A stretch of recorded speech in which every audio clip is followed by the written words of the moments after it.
Kod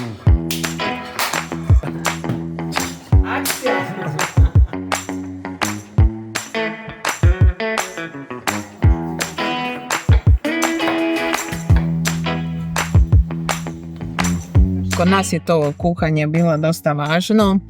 U obitelji svi su dobro kuhali. Moja mama, moja teta, a moja baka. Apropo naše mame, kod koje se baš nije smjelo ulaziti previše u kuhinju, jedan sam ja na Hvaru odlučila da kao njoj olakšam i ja ću sad kuhat ručak.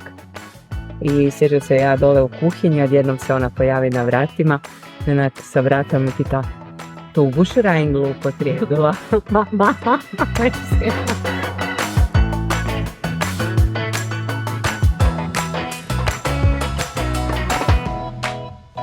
U našoj familiji je to kuhanje je jako bitno. Znam da je šogor nakon nekog vremena kad je dolazio kod nas u kuću, kod mojih roditelja, pitao za ručkom, jel vi zbilja nemate o ničem drugom pričati nego o hrani? Ali nije samo hrana, nego Ana kad već hvalimo, ali ja strašno volim kad su ljudi talentirani za nešto i to je taj talent kad se njeguje. Ana je višestruko talentirana, ne samo za... Dosta, Tanja. Ne.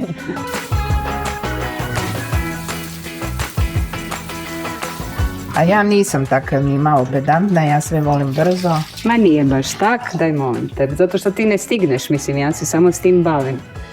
Ti imaš druge stvari i onda za vikend Tanja obično se baci na kuhanje i onda svi uživamo. Da.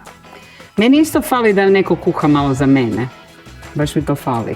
Jer svi kao, neću ja za tebe kuhati jer ti ne znam šta. Ne, ja sam zadovoljna s jako malo. Jako.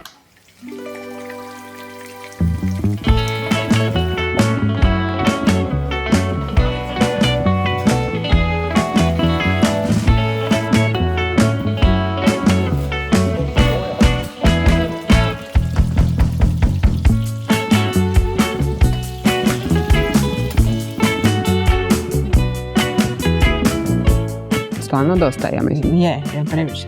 Ne.